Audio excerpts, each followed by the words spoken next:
Why do people say bless you when I sneeze, but get angry when I fart? If God can make me, why does he also make fuglies like you? Why do we call vegetarians who eat fish pescatarians instead of what they actually are? Murderers.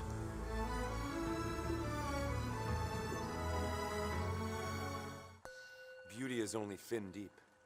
Why do men have man buns, but girls don't have girl buns? You park in the driveway and drive on the parkway, but it's illegal to be high on the highway? There's a reason why the attire for a man is the same at a wedding and a funeral. They're different kinds of the same death.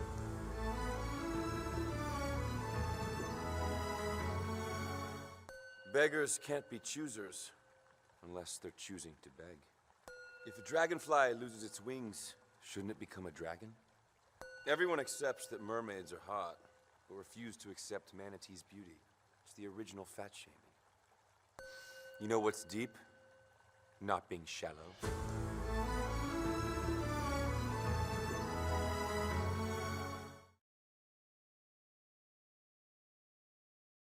I'm Wilford Brimley, and I have diabetes. It hurts me to pee, and it causes me to be short with my family. I can't sleep at night. The other day, I stubbed my toe and took it out on the dog. And 2 weeks ago, I ran out of vanilla ice cream and struck my wife. And then I find out my wife's been dead for 6 years. Who the hell did I hit? This is, awkward, but, have we ever actually, met? I mean, I don't even know, say, for example, if you have a room up there. A room? I have a room. Meg, if you kill yourself now, you'll probably get a full page in the yearbook. It's showtime at the pub! What? I'm tired. It has nothing to do with the fact that it's a black show. Well, I can't be tired at 1 in the morning?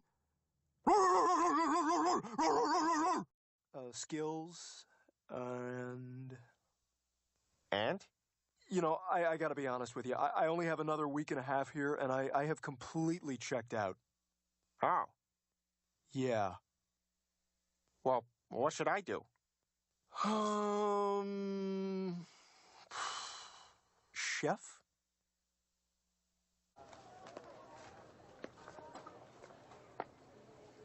Hey! Ah, you got me. Oh, not quick enough. Not quick enough, no. No, I was close, though. You were close.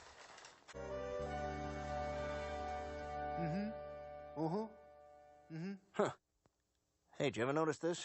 On page 375, it says Jeebus. It's supposed to be Jesus, right? I'm afraid I have some very bad news. Your wife's gonna be a vegetable. You'll have to bathe her, feed her, and care for her the rest of her life. Oh, my God. No. I'm just kidding. She's dead. We'll continue this discussion tonight, young man. A woman is not an object. Your mother's right, son. Listen to what it says. Who's Steve? What? Oh, there's a message on the machine from somebody named Steve? Oh, yeah, Steve. He's new to the mountain. I met him down at the general store. He makes canoes. Oh. How come I've never met him? He hasn't really been here that long. Long enough to get your number. Okay, now, if I get a fax, can I stay online and still receive the fax without a dedicated line? Yeah, you can put a piece of paper in here and make like a phone call, and your friend will get another piece of paper with the same picture.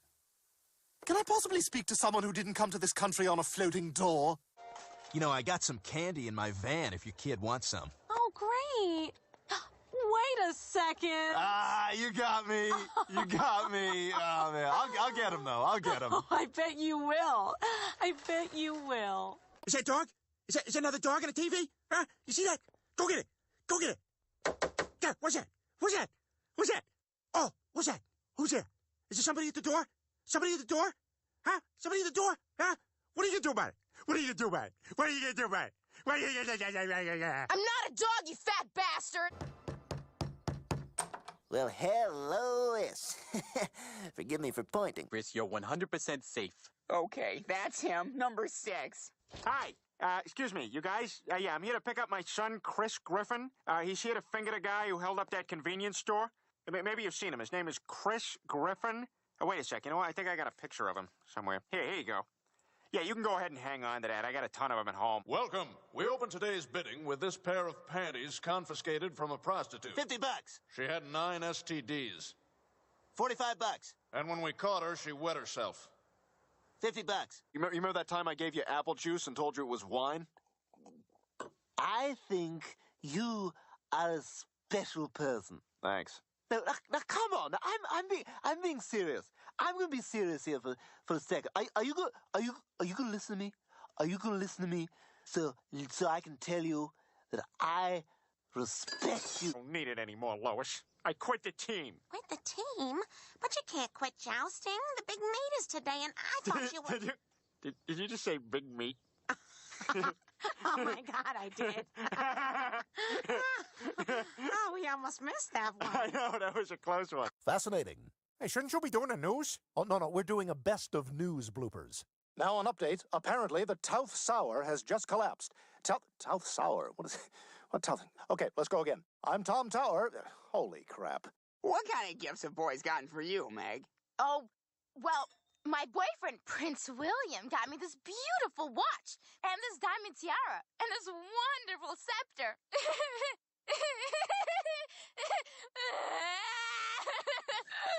She needs to get laid big time. Maybe you got a Saturday night free? Yeah, you know what? The hell with you then. Yeah, go to hell. Go to hell. Hey, I'm Peter. What do you say you and me go get a couple beers, yeah? Maybe we could... fine. You know what? You got mosquito bite boobs anyway. I don't care. I don't need you. Hey, how are you? I'm Peter. I got a coupon for Sizzler with your name on it. You know, maybe the two of us get you... you know what? I don't care. You're a bitch. I'm going to be cooler than Brian when he hangs out at the bowling alley. That's what I love about high school girls. I keep getting older, they stay the same age. Yes, they do. Yes, they do.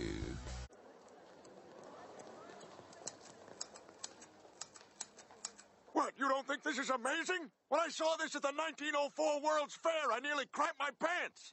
I'm gonna become a model. Hey, that's fantastic, Lois. And I'll pleasure myself to your photos. Me too. Me too. Oh, God, Meg, that's sick. That's your mother. I'm just trying to fit in. Get out. Get out of this house. I said no! That's good about your modeling, Lois. Hey. How you doing there, big guy? You holding up all right? You want a soda? Oh, screw it, I tried. Dad, how could you be okay with Mom parading herself around like this? I mean, she's half naked. It makes all women look bad. Meg, who let you back in the house? I'm not really sure what to do here. Boy, you put on weight, Jackie Chan. Oh, my God. Did you walk? How do I shoot? How do I shoot? Press B button. What are you doing? You were busy, so I played your guy. Fine, I didn't want to play anyway. Well, then it worked out for everybody. I'm gonna go draw boobs on the Etch-a-Sketch. Go ahead, they always come out square.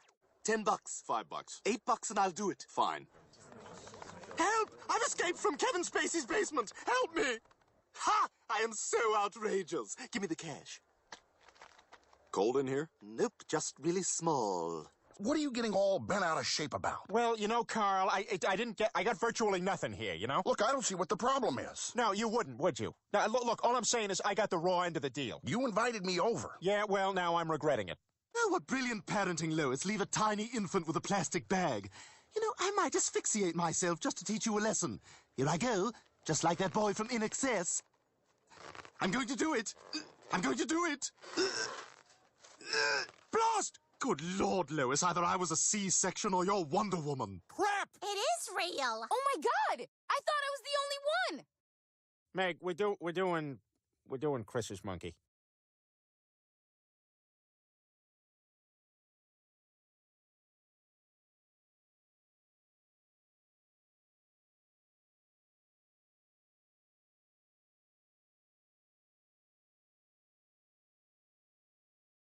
This isn't just any chat, it's ClickUp chat.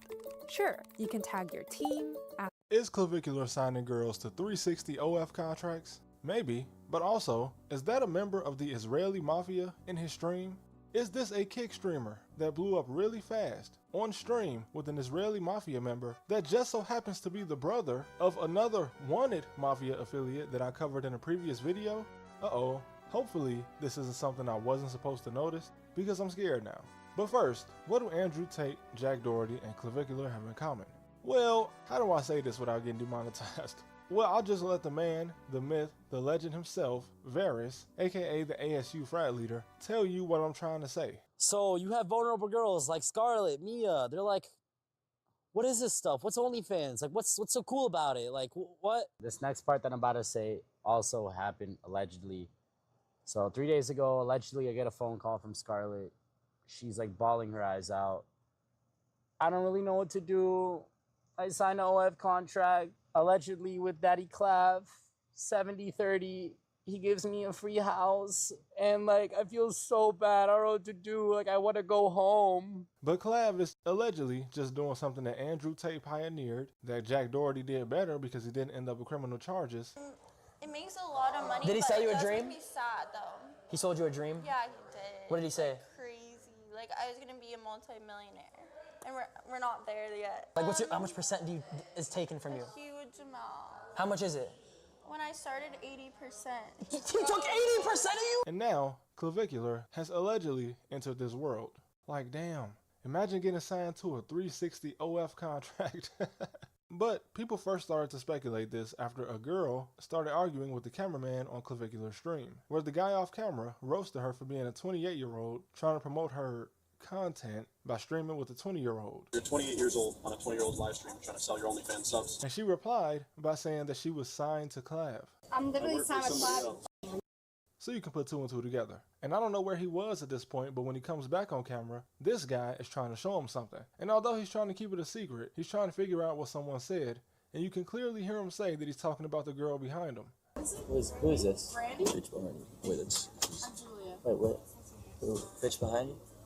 And it gets really tense, like by his face and the tone change of the guy off camera, you'd think they just accidentally committed a crime on stream. However, Varys gives a pretty crazy account from a phone call he says he received from a crying girl in Clavicular's house. And just by the way he says this, Shit. I'll believe him. That is the tone of someone who just says something out loud that he thought he was supposed to keep secret. But if you watch a few of this guy's streams, you'll notice that there seems to be a pretty consistent girl in the background. Like, I don't know who she is, and she usually doesn't talk, but she's always lingering around in the back. And Violet is allegedly a recruiter. And honestly, sometimes it's hard to tell if this is always the same girl because he has so many different women rotating around him that they all kind of start looking the same. Now, Varys, who went viral for essentially making Clav look like a little boy because, I mean, he's jacked, like he's been playing Division I football since 3rd grade. He seemed to add context to these speculations about Clavicular using the Jack Doherty contract method in a rant about how Clav tried to sign him to an extortionate contract to keep appearing on stream with him, where supposedly he was going to take 80% of the revenue and give Varys 20%. Which Varys refused because, well, he was already viral and he could just make his own money by streaming himself, which he has, as his kick is almost at 10,000 followers. But he was so offended that dude tried to finesse him that he just completely exposed the fact that Clav is now, managing these content creators. Sorry, I'm really trying not to get demonetized, but there's only so many ways I can get around saying it. But the girl that called him crying is named Scarlett, allegedly. And part of the deal she had is getting 70% of her profit taken, but all of this leads to a legal gray area that I noticed a while ago. And honestly, it's pretty strange because doing this on the street would be a felony, but in a digital space, it's technically not against the law. Because I mean, good luck trying to explain an OF contract with a kick streamer to a 70-year-old congressman. It does become illegal, however, if a girl is being held against her will, and that's kind of what got Andrew Tate and his brother in trouble because they were just fine running a webcam business, but when some girls ran to law enforcement in Romania and said they were being held against their will, that's when it became a criminal investigation. But I do have to point out that it's hard to feel sorry for some girls that signed these contracts by choice with this guy, if that is what happened. And Varys even said he asked the Scarlet girl a pretty valid question regarding the contract. Like, I kind of told her, I was like, are you a fucking stupid bitch? Why would you ever sign that? But I understand the trade-off, right? you just being some girl selling this type of content means nothing if no one knows you. Because if no one knows you, then who's going to subscribe to you? And if you don't have any customers, then you don't have any money. So for sure, taking advantage of being seen and doing business with a guy who has a huge, mainly male audience would of course possibly allow you to make millions of dollars. And if you just getting 30% of that revenue is worth it, then that's on you if you sign it. You can't cry now because you knew you only signed that contract because you was being a clout demon. But then again, Varys did say that some of these girls were being introduced to this type of content by the Violet girl, the one that's always in the background that he says acts as a recruiter. And he kind of alluded to this Violet girl being the Jelaine in the situation, indicating that she was convincing some girls that didn't make this type of content to make this type of content, which does seem kind of predatory if that's true.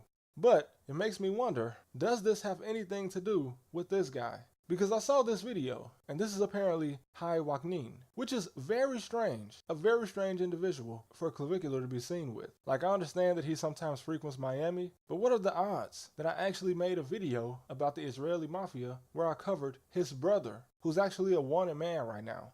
And here's a quick recap from my old video about his brother, just in case you missed it. And when you hear about Israeli crime syndicates, much like the Italian mafia, all you hear about is illegal gambling schemes. But sometimes even that can be a bit more serious. Asaf Wanin is an Israeli crime boss that, despite being deported in 2011, was also present at the illegal poker games in the Hollywood Hills with Gilbert Arenas and the Sicilian mob in 2023.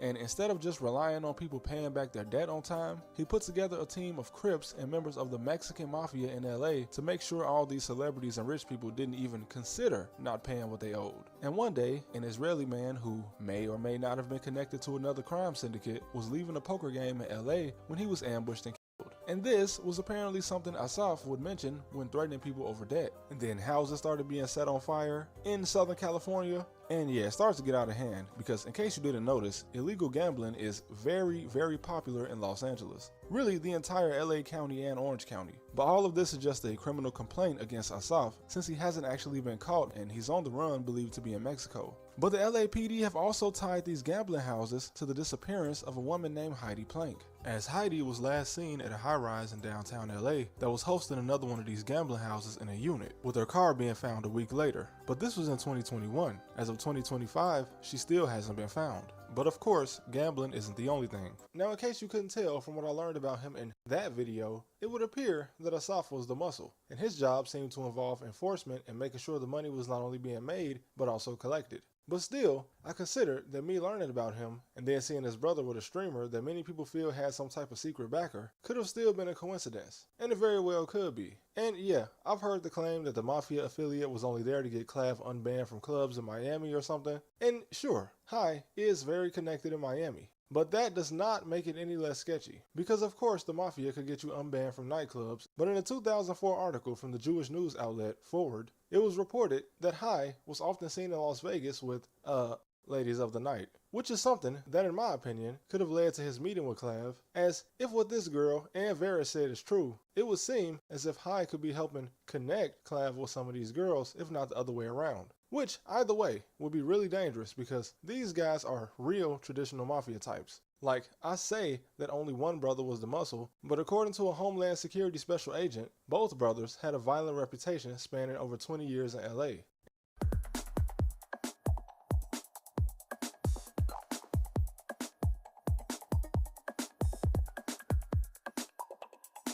And one of them, the one who's currently on the run, was found guilty in the past of tapping the phone of an LAPD officer that was investigating him. But where all of this connects to the streamers and OF is the fact that in illegal high-stakes poker games that Asaf would organize in the Hollywood Hills, using the houses of celebrities as his personal casino, the game was the rich people playing poker were being ripped off. But part of the distraction was the staff he hired to be at the poker parties, which included models and influencers, with some of these girls giving massages to the guys playing, all in an effort to distract them from the fact that they were being cheated. And at the end, he'd take half of all the tips from the influencers and waitresses. So this is why I believe that it was possible for these brothers to be in on the business Clav is doing with these girls. And if I'm right, that doesn't mean it's some equal partnership. And even knowing what I know, it seems like all of this could be a bit of a stretch. But I just can't think of any other reason why a middle-aged man, who the US government considers to be a dangerous mobster, will be at a party talking one-on-one with a 20-year-old streamer. And sure, getting unbanned from the club, maybe. But why off camera? Everybody knows you're banned, and Clavicular is a guy that wants everything to be content. Like, when someone suggested that he get an STD test, he said he wouldn't do it because he couldn't stream it. So why the secrecy? Also, I found a live stream of High on YouTube, and I'm unsure if this is a birthday party or something else. Any of my Jewish viewers, please help me out here. What is this? Anyway, now even before I became a YouTuber, I was highly suspicious of, well, a lot. Especially when it came to entertainment. But I think people get so deep in these conspiracy theories that they forget about the fact that things like loan sharks and extortion gangs do exist. And that even though I'm insisting a connection between a streamer and an Israeli crime figure, that doesn't mean I'm insisting a connection between Clav and the government of Israel. Like, when the mob in New York or Chicago puts together home invasion squads to extort business owners, it's not to further some shadow government conspiracy. It's just to get money and make sure they never stop getting money. High, like a lot of other mafia affiliates, knows a lot of famous people. And this could be for a couple reasons. Maybe he's just rich and they all end up in the same circles, or he's done business with them before. But one thing I'm sure of is that you should be very cautious around someone as dangerous and connected as this guy. But in the end, is Clav just doing a Jack Doherty money glitch thing, or is there something more? I don't know. But I'm sure the answer will come out one day, but as for now, as usual it seems, I'm left with more questions than answers.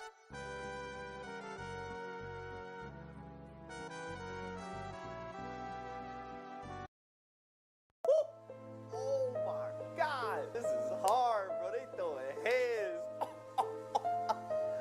Oh snap, man, this is fire. I don't see how anything can ruin this experience.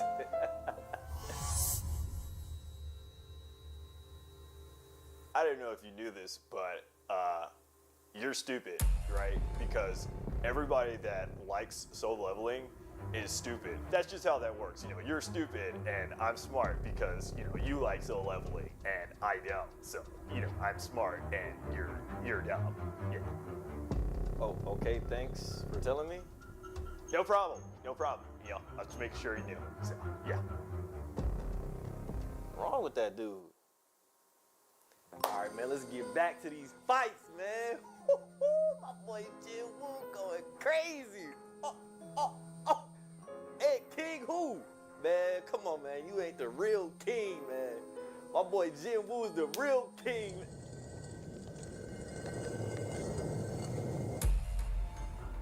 I don't know if you knew this, but soul leveling doesn't have a complex story.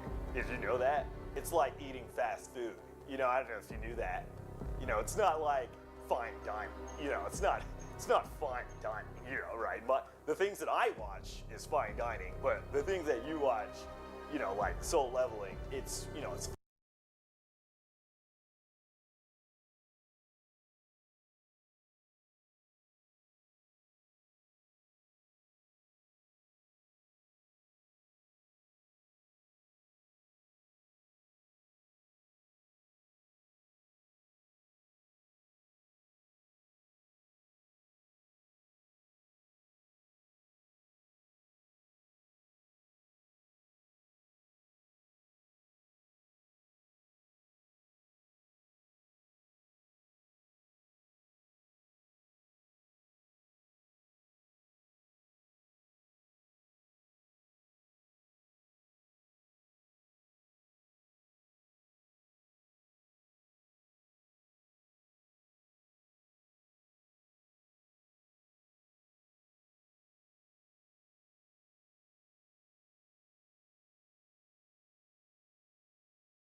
fast food. You know, it's like going to McDonald's. Simple story, and I like it, bro. I like the action, bro. I like everything about it. I don't need to explain myself to you, bro. Shut the fuck up. I'm not dumb just because I like Soul Level. To translate Neanderthal for me so that you can understand it, so you can understand what I've been saying this entire time, right? So, you ready to translate? Yeah. All right, let's begin. So, did you get that? Is clavicular signing girls to 360 OF? Where the shooting took place, and a police forensic truck sits out front. But no sign of Chief Keef since WGN shot this exclusive video of the rapper being questioned inside the Northfield police station last night.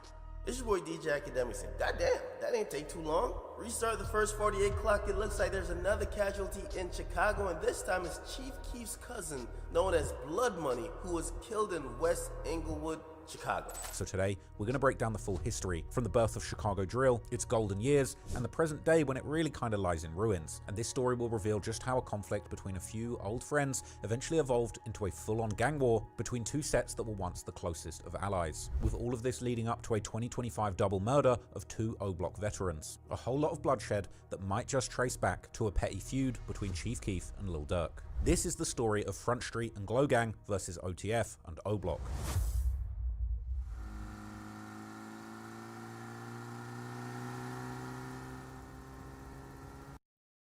Who gonna get famous? Here's the video.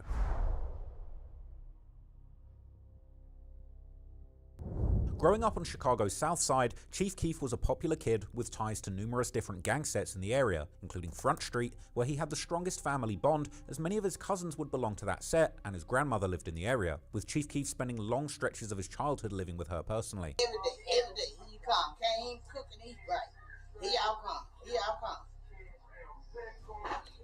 I don't know who gonna get famous for this. I don't know who gonna get famous for this.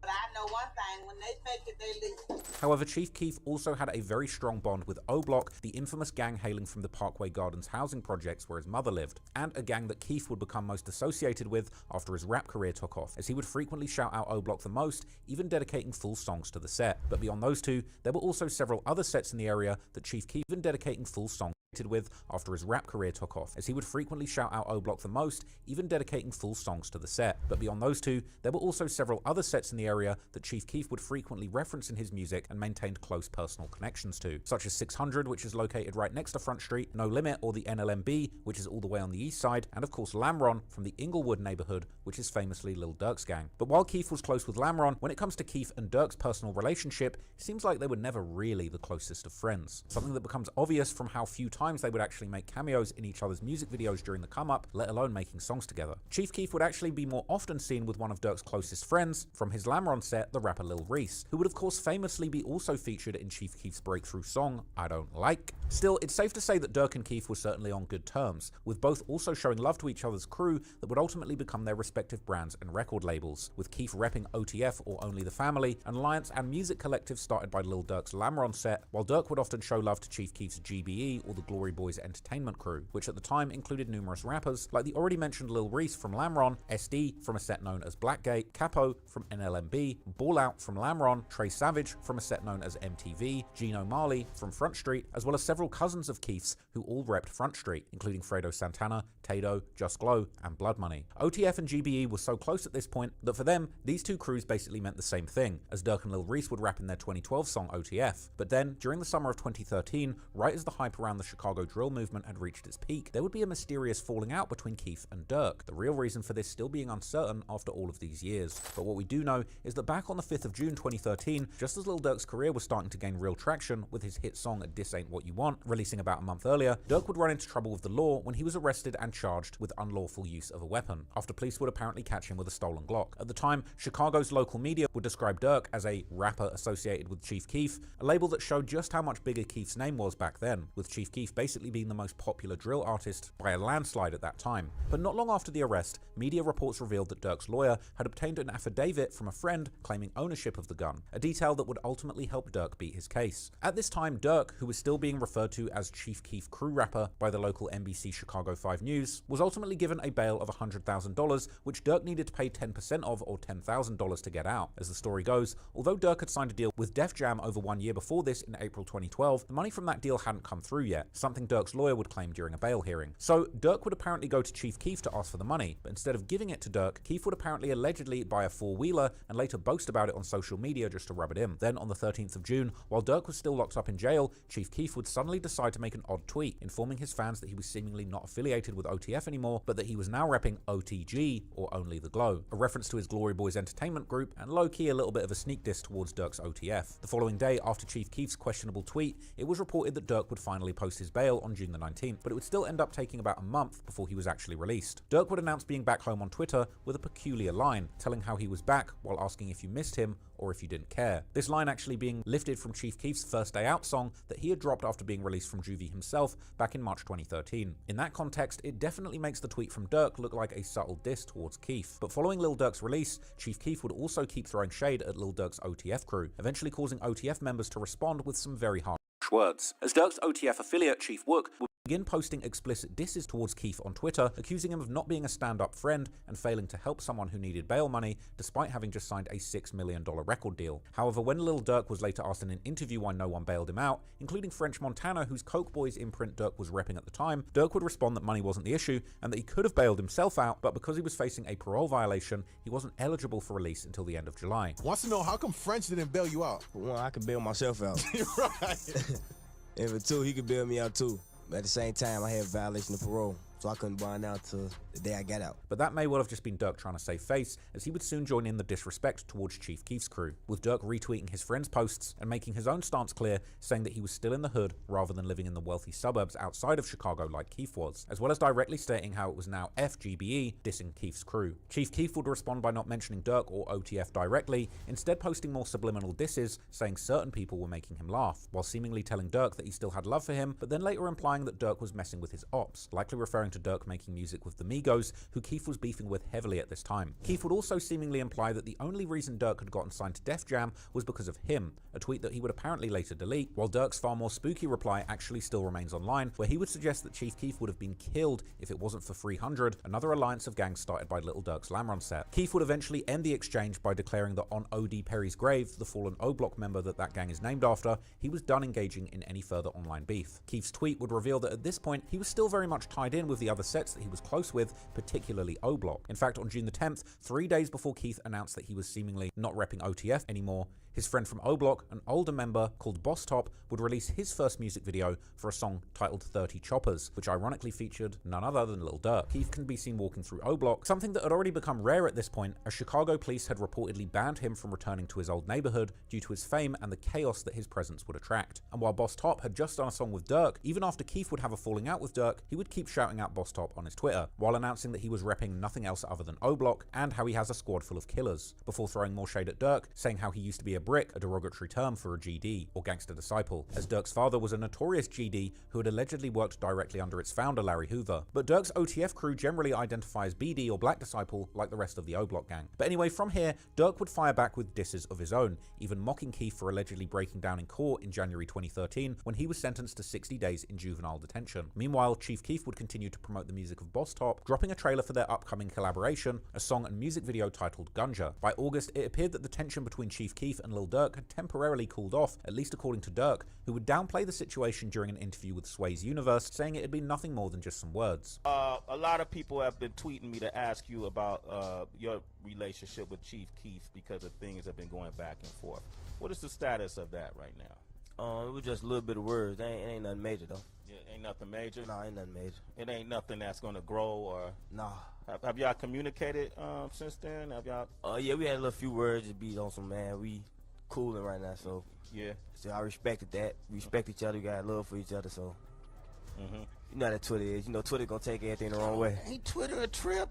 But unfortunately, Chief Keef would keep tweeting subliminal jabs, like trolling Dirk with a 4-wheeler purchase, as well as announcing that he was still affiliated with several Black Disciple sets and alliances, besides O-Block, including Blackgate, 300, and 600, but notably leaving OTF out of his list. Dirk, on the other hand, would seemingly respond to Keef by throwing his own subliminals, as he would tweet how he was all about the bike life, not 4-wheelers. But fortunately, the feud between Keef and Dirk would remain confined to the internet, and it may have even benefited both of their careers, particularly Lil Durk's, who at the time was still a far less established artist than Chief Keef. But things were about to take a darker turn for Keef, as the following month a tragedy occurred that allegedly led to a fallout between him and his own set of O-Block. On the 2nd of September 2013, one of the most respected members of O-Block, and you could even say one of their unofficial leaders, a member called J Money or J Munna, real name Jerome Wood, was fatally shot in the Woodlawn neighborhood, allegedly backdoored by a woman and killed by a member of the rival STL EBT set. The loss of J Money was a huge blow to O-Block, and they would begin to call their set GBMG, or Glowboys Munna Gang, in his honor. J Money had also been close with Chief Keef personally, and could often be seen repping his Glory Boys merch. However, after J Money's death, it wasn't Chief Keef who was paying homage, but it was actually Lil Durk, who would make numerous posts about J Money, whereas Chief Keef would seemingly be strangely quiet about the matter, perhaps too busy touring the country with his friends from the Glory Boys crew. Apparently, Chief Keef wouldn't even show up at J Money's funeral, which was packed with a large crowd, including Lil Durk himself, who was photographed there wearing an RIP J Money shirt. This being despite indications that Chief Keef might have been back in Chicago at the time of the funeral. So this was a bad look, but I think you got to give Chief Keef some grace here. After all, at this point he was already a national and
international superstar, and him showing up to an already packed funeral in the middle of the hood would have likely caused major chaos, not to mention a security concern, especially given how many funerals are already commonly shot up in Chicago those days. Nevertheless, some believe that this actually marked the beginning of the end for Chief Keef's relationship with O-Block, as members in his old circle begun to feel he wasn't paying enough attention to them after his rise to fame, with Boss Top making a wild tweet atting Chief Keef and saying that he knows he saw his text and that he's going to get his girl pregnant as revenge. Following this, O-Block would now become much more tied in with Lil Durk and OTF, as Durk remained much more locked in with his old street circles despite his rising profile in the rap game. This shift in friendships and alliances would come to a head in 2014 when another alleged dispute over bail money surfaced, this time having deadly consequences.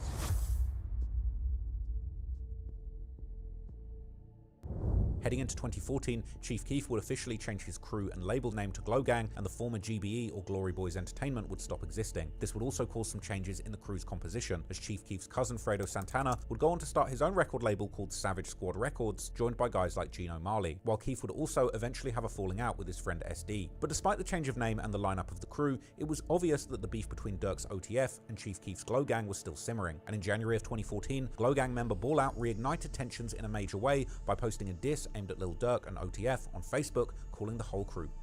Meanwhile, the friendship between Glow Gang and O-Block was still going strong, at least on the surface, but deep down, cracks begun to show. One example is a story told by Tay Capone from the 600 set, who would often go to Chief Keef's mansion around this time, joined by members from other sets like O-Block. During one of these trips, he reportedly witnessed tension forming between O-Block member Boss Top and Chief Keef's cousin Blood Money, as according to Tay, Blood Money had lent Boss Top a watch, which Boss Top allegedly tried to keep for himself. Blood Money had let Top see a watch, folks. This when we all dirty. This was Sosa and them first getting on. We first going up north to folks' crib.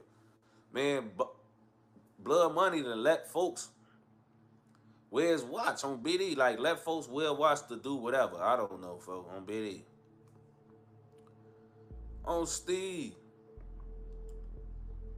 Folks, get on them. I know, no, we pull up the folks' crib. We in a Vino. Folks used to be picking us up in these, like, big black van on King David. We in a Vino, folks.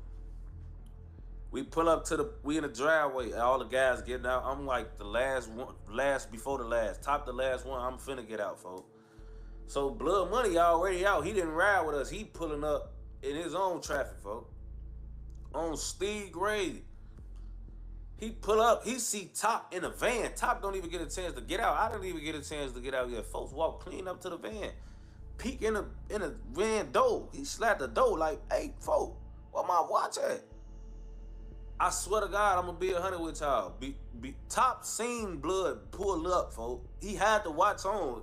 He tell me, like, folks, he take the watch off, put it in his pocket on my son's life. He take it off, put it in his pocket.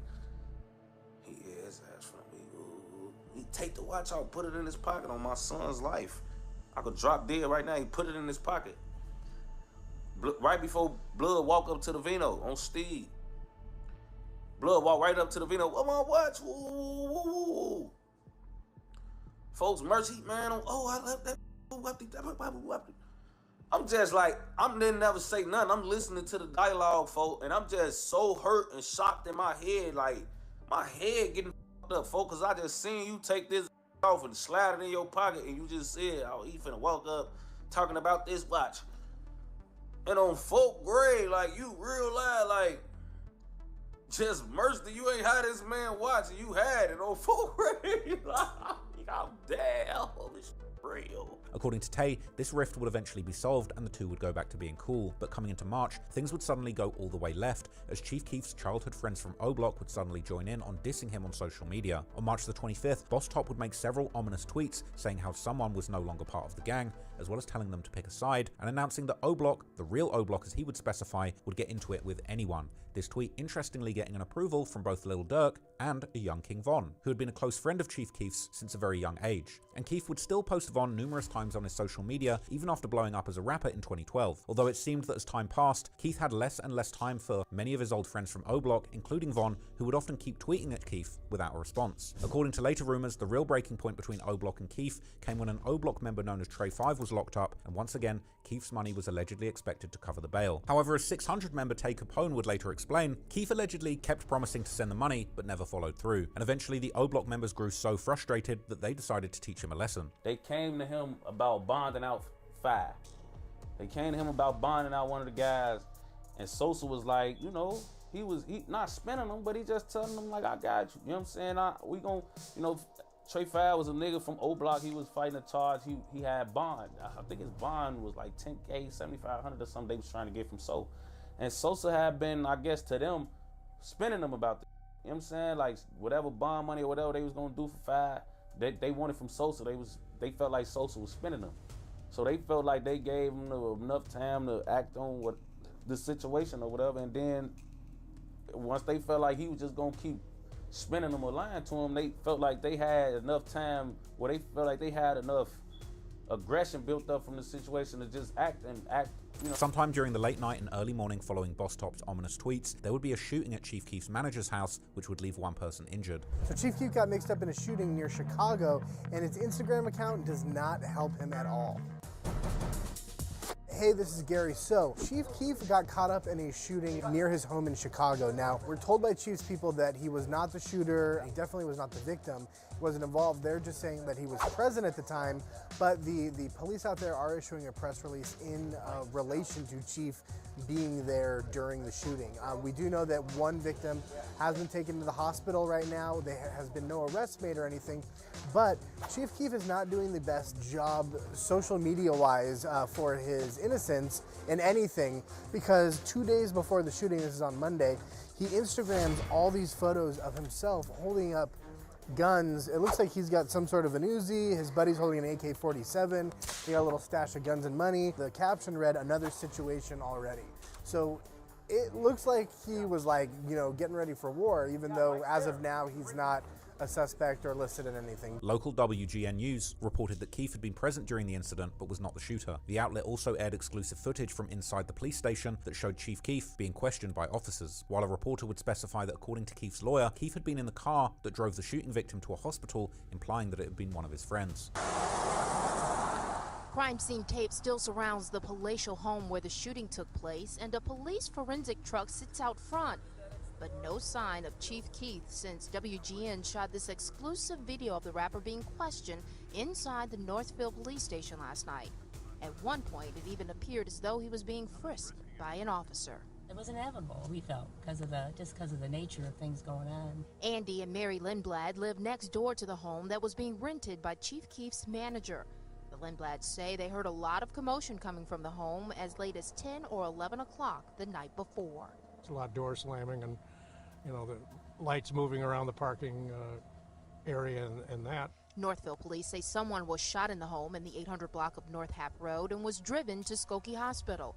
Keef's lawyer tells the Chicago Tribune he was a passenger in that vehicle, but she says she doesn't know the circumstances surrounding the shooting. Later on, police reports posted on Reddit would give more clarity to what happened, with one memo describing how there'd been an internal conflict within the Black Disciples, namely the O-Block set. This memo also included pictures of 3 persons of interest: Tyree Davis, aka Boss Top, DeMarcus Sargent, and Charles Liggins, aka C Murder, who would years later be one of the people convicted for the murder of GD rapper FBG Duck. Other incident reports would give even more information, stating that in the late night of the 25th of March, an unknown number of offenders entered the house with guns drawn and took at least a cell phone, a gold chain, and a car before fleeing the scene. These reports would also mention how there was a victim who was actively talking to the police and giving them information, while everyone else was seemingly not interested in cooperating at all. This person likely being Chief Keef's then assistant, called Twin City CEO, real name Brandon Zera, who Keef would actually attack on Twitter afterwards, calling him soft, with Keef's friend Lil Reese agreeing. Keef would also immediately deny any rumors that he had gotten shot personally during the incident. But meanwhile, during the night of the robbery,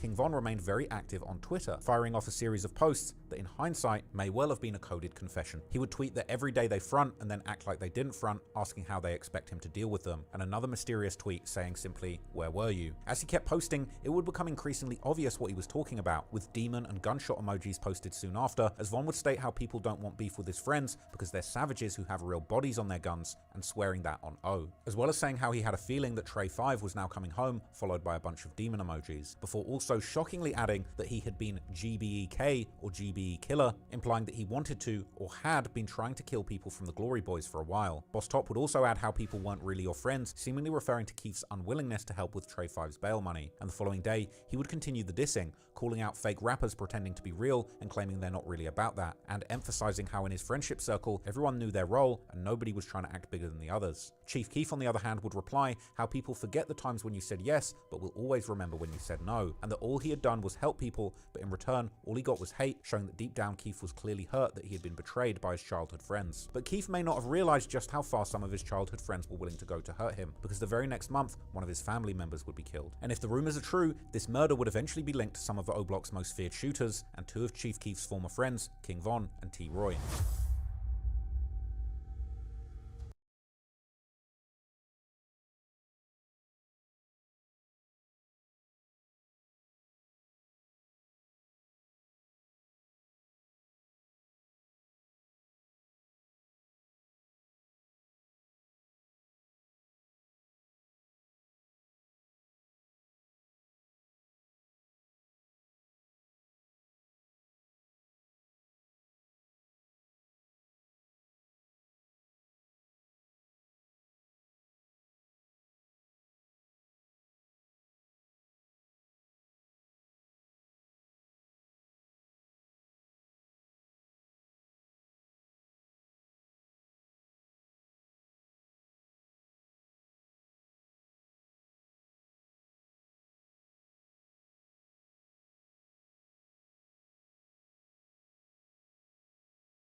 In 2014, a person affiliated with Chief Keef's Glow Gang crew would begin to get some major push for his career, this being Chief Keef's cousin, known as Blood Money or Big Glow, real name Mario Hess. In March 2014, Blood Money would get an important boost for his career as he featured on Keef's comeback single F Rehab, which he would release after literally completing a court-ordered rehab in California. After this, Blood Money reportedly signed a major deal in Los Angeles, likely as an artist under Chief Keef's Glow Gang imprint, which operated under Interscope, and following the signing, he returned to Chicago to spend some well-earned time with his family. But then, on the 9th of April 2014, at around 9:30 p.m, Blood Money was outside with his cousin on the 5600 block of South Elizabeth Street on the west side of Chicago, when someone would open fire on them, injuring the cousin and killing Blood Money. The killing was covered by DJ Academics in his War in Chirac series, presented in the provocative style that made him infamous in Chicago. His manager said his signing bonus was $50,000, which he spent on his family, bills, and a car. And his manager claimed that he could see this coming. He said, I spoke to him 2 days ago and I could sense something wasn't right. Whenever you get money in Chicago, start looking. Other don't have money and are broke, and Blood Money was flashing 10 grand and other are looking to stick him up. Well, duh, if you are in Chicago of all places and you're flashing money around a broke bunch of yes, they will try to rob you. At this point, I'm wondering who's writing the script for Chicago's version of The Wire. I mean, it's getting all too real. I mean, who's Omar that's taking all these damn bodies? Who's Marlo and who is Avon? You look like everybody's either shooters or muscles. Nobody moving weight. Everybody's either a Weebay or Chris or a Snoop or a Slim Charles. Everybody's just doing goon. Later on, there would be all kinds of theories about exactly who was behind this murder. One of the popular suspects was a set known as MOB, known for rappers like FBG Duck's good friend Ruger. This theory seemed to be supported by the fact that after Blood Money's death, Chief Keef would record a song titled Can't Wait, where he would rep the Front Street set heavily before dissing MOB and their dead member named Junebug. This is noteworthy because while Keef would popularize the trend in drill of dissing dead ops, often by mentioning things like Smoking Tuka, the dead 15-year-old from the STL EBT set, Chief Keef would actually quite rarely diss dead people by name other than Tuka, indicating that there was clearly something about MOB at this point in time that had really set him off. However, another theory that circulated would claim that Blood Money had actually been backdoored by a longtime friend, supposedly over an argument about money, a version of events that came up in comments his family made to local news outlets about jealousy being behind the murder. This morning, police are still looking for the suspect who opened fire on Mario Hess, also known in the hip-hop community as Blood Money. His family says he just received a pretty large sum of money, and they believe that made him a target. Around 9:30 last night, relatives say Mario Hess was standing outside of his aunt's home on the 5600 block of South Elizabeth when a man approached and opened fire, hitting Hess at least 10 times in the stomach. Another man, a 28-year-old family member, was shot in the chest. No word on his condition this morning. Hess was driven by his family to Stroger Hospital, where he was pronounced dead. I was telling them just a couple of days ago, like, man, you got to watch the people that you bring in. Because I started seeing, like, new faces and stuff like that, you know. And when people think you got a little money, then you become a target. Well, according to his manager, he just signed a record deal by Interscope Records about 2 weeks ago, and he was excited about releasing an album. He collaborated with his cousin, rapper Chief Keef, on some project and was about to drive to a recording studio to work on some music before he was shot. However, early on, there were also some signs that Blood Money's death could be connected to Chief Keef's beef with his old friends from O-Block. Because while Boss Top would seemingly provide an indirect tribute to Blood Money following his passing, there would also interestingly be a party at O-Block the very next night following the murder, which guys like King Von would promote on Twitter, with one O-Block affiliate interestingly specifying how this was about the real O-Block, much like Boss Top had mentioned before when beefing with Chief Keef. King Von would also make some other highly suspect tweets in the following days, like one simply saying how the truth gonna hurt you, and another saying how people wouldn't even believe the things that he does, so he's not gonna tell them. He would also post his old mugshot, together with a caption saying how they should have never let him out because they had freed a menace, as well as referencing Dirk's OTF crew, saying how it was only the family in his eyes and people can't divide them, which certainly seemed like another sneak diss towards Keef. During this period, Boss Top would also publicly praise Von as a savage and turn up, adding the hashtag StretchGang, which was another alias for O-Block, although it also doubled as street slang for stretching your ops or killing them. Chief Keef, on the other hand, would pay tribute to his cousin by starting a new name for his crew, the Blood Gang, which would eventually be adopted by members of Front Street, the hood that Blood Money was from,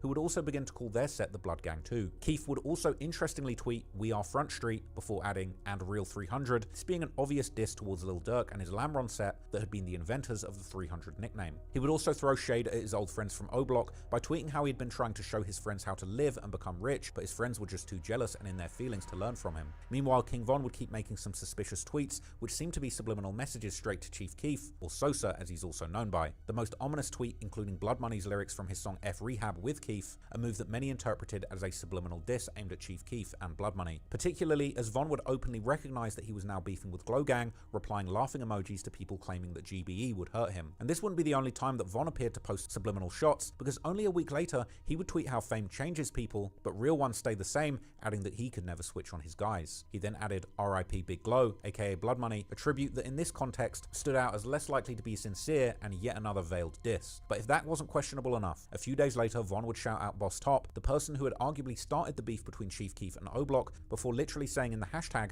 how he was killing people for him. All these tweets were clearly suspicious and seemed to point towards O-Block and King Von personally having something to do with Blood Money's murder. But the real bombshell would come years later, when the former O-Block member J Hood would claim during an interview with Fuchsia's TV that King Von and T Roy were without a doubt the people responsible for killing Blood Money. He would also interestingly describe them as followers, implying that the hit may have been carried out on someone else's order, a suggestion that many interpreted as pointing towards Boss Top. What about Blood Money, bro? Did you know Blood Money? I used to see Big Blood around when I used to slide to the front. Yeah. I mean, with his situation, with him being killed and shit, people say it was KI. Why you think people was hating on Blood Money? Man, look, see, I'm gonna keep it straight funky. That shit was straight back though. You don't gotta believe it. You can hear whatever. Oh, these people saw this. I don't give a fuck what y'all heard. I ain't out here seeing talking on my ass like these dudes, bro. Folks them killed T-Roy and Von killed that. No matter what the fuck else. And look, I might be saying it in a harsh way, but I'm no way in no form of fashion trying to be disrespectful to Blood. Rest in peace to Big Gang. Was backdooring. That's why I'm speaking out on this. I don't want nothing. First Street know what's up. They know that it's been some going on for years now. T-Roy and Chief Keef was cool. Why would T-Roy kill Chief Keef's cousin though? We can't even get to all the main logistics of it, but we just gonna say his followers. T-Roy and Von was who they was, but that don't mean that them listen to people. Like if the followers, that's all it ever be. They was followers. T-Roy and Von was followers. Who they follow, I don't know. Y'all answer that yourself. J Hood is definitely someone who was at least in a position to know information like this, as he used to be with King Von and T-Roy all the time back when this murder happened. But in online spaces like Reddit, this claim has split people in the middle, with some convinced that they were indeed behind the hit, while others are absolutely convinced that this is nothing more than just a conspiracy theory, pointing out how Blood Money's own family have claimed that his killer was already dead back in 2015. But even if the real killer may forever remain unknown, the feud between Chief Keef, O-Block, and Lil Durk's OTF continued to escalate online even after Chief Keef would make the smartest decision of his life and move away from Chicago. One of the key figures in the beef remained King Von, who continued his conflicted messages by blending what seemed to be moments of admiration for Chief Keef along with outright disses. For example, he would often post lyrics to Chief Keef's songs, making it seem like he was an actual fan of the music, while at the same time posting explicit disses like pointing out that Boss Top had taken Keef's chain, while a member named OJ from Lil Durk's Lamron set had allegedly taken a chain from Keef's Glow Gang associate Capo, and saying that now Von was also going to take a chain from someone associated with Keef. And yet only a few hours later, Von was back on Twitter, this time saying that even though things weren't right, he still wasn't going to speak badly about Keef, a comment that seemed to reference their long-standing childhood friendship. But with Von, it was impossible to know how much of what he said was meant sincerely and what was just trolling. A few days later, on the 10th of June, news media would report how Keef had been evicted from his Highland Park mansion in the northern suburbs of Chicago over unpaid rent. This brought an end to his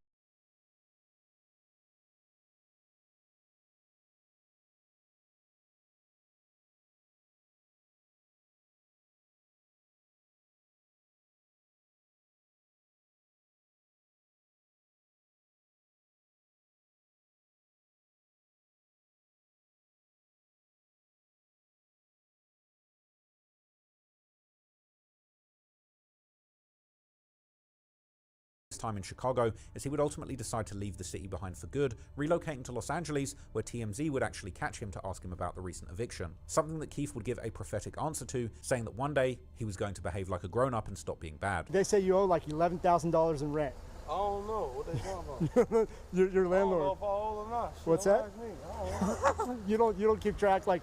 I don't give a f neither. Oh, you don't care. Like no, so why'd they evict you, bro? Like why? They say they don't want me around. They don't want me in their neighborhood, man. I'm too bad. I guess I'm a bad little young boy. I gotta grow. You're a bad influence. Like what was? Did you have a fight? One day it's gonna be okay. One day I'm gonna be a grown man. You are a grown man. No I'm a grown man, but one day I'm gonna be growner than this, and I ain't gonna be bad no more. I ain't gonna be a bad little.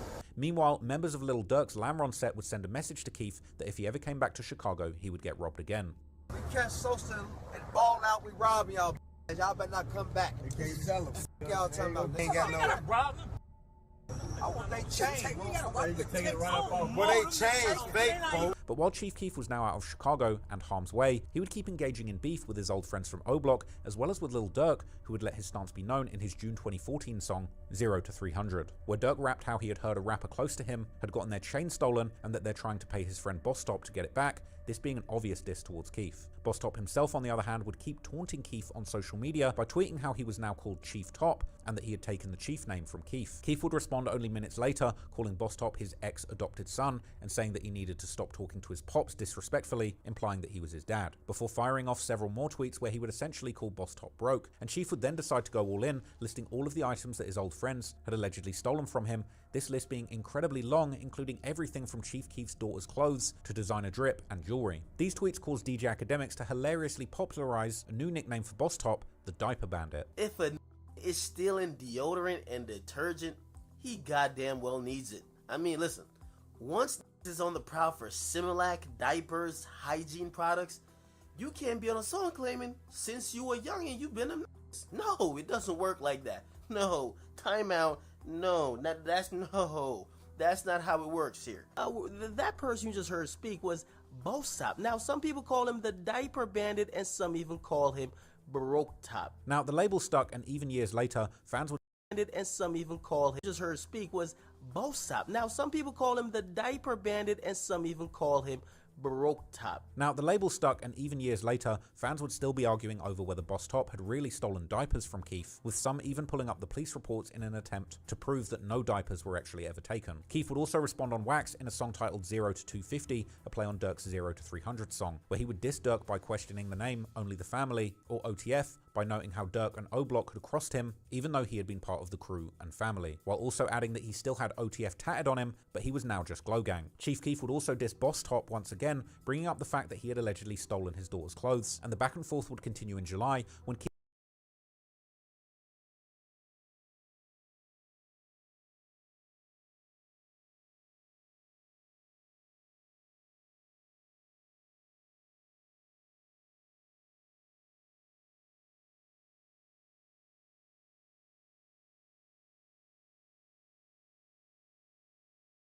Keef would once again go in on Boss Top, this time calling him by his government name while claiming that the home invasion had happened when Chief Keef had been in court, even posting pictures on Instagram of the stuff that Boss Top had allegedly stolen from him. Boss Top would later respond to this, claiming that not only had Keef been present when the robbery had taken place, but also several other big names in drill were allegedly there too, like Lil Reese, Herb aka G Herbo, as well as other Glow Gang members like Tato and Capo. So I broke in your crib. Herb was there. Reese was there, Cap was there, Sosa was there, Tato was there. I gotta keep going. But just when it looked like the situation was about to get out of control again, suddenly in August, Lil Durk would announce that the beef between his OTF crew and Chief Keef's GBE or Glow Gang had actually been settled for good. This unexpected truce was quickly followed by DJ Academics' sarcastic commentary. It's your boy DJ Academics, and now we can finally start up the campfire. Let's roast some marshmallows, let's hold hands and have a whole dread twisting fest. Not only that, we could probably start singing Kumbaya because the demons, the savages, and the scums, they have finally all reunited. Now, these are the names that they call themselves, so this is no me saying something bad about them. But the top factions in Chirac, the executive goons of Chirac, they have declared a truce. Now, what am I talking about? I'm talking about OTF GBE 300. They have announced that all the shall cease, and from now on they will be having a truce, so no more sneak dissing will be occurring. The allegedly repaired friendship would even lead Chief Keef and Lil Durk to actually go back to making music together, as Durk would also tell DJ Vlad in 2015, while emphasizing that the beef between them had never been more than just some words online. You and Chief Keef seem to be cool now. Yeah, we cool. We better than what we was. Number one, it didn't seem like it was all that serious. Because I remember when I ran into you, I think like at the Grammys last year, it was like they didn't want to let you in the party, and you know, because Chief Keef and them were there, and you were like, ain't nothing was going to happen. It wasn't a big deal. Like that was how me and you were talking. Yeah. People looking at it like, oh, if they bump heads, this was going to happen, this was going to happen. No, it ain't never nothing violent anyway. You know what I'm saying? All the arguments we had on Twitter and all that, you know, it go when you mad, you know what I'm saying? Ain't nobody really finna do nothing to each other. So how did y'all finally like really squash it and kind of like put it all to rest? FaceTime, I FaceTime him, FaceTime me, you know what I'm saying? We talked it out. I had a grudge, he had a grudge, you know what I'm saying? We killed it, put it in the middle of the floor. It's over with now.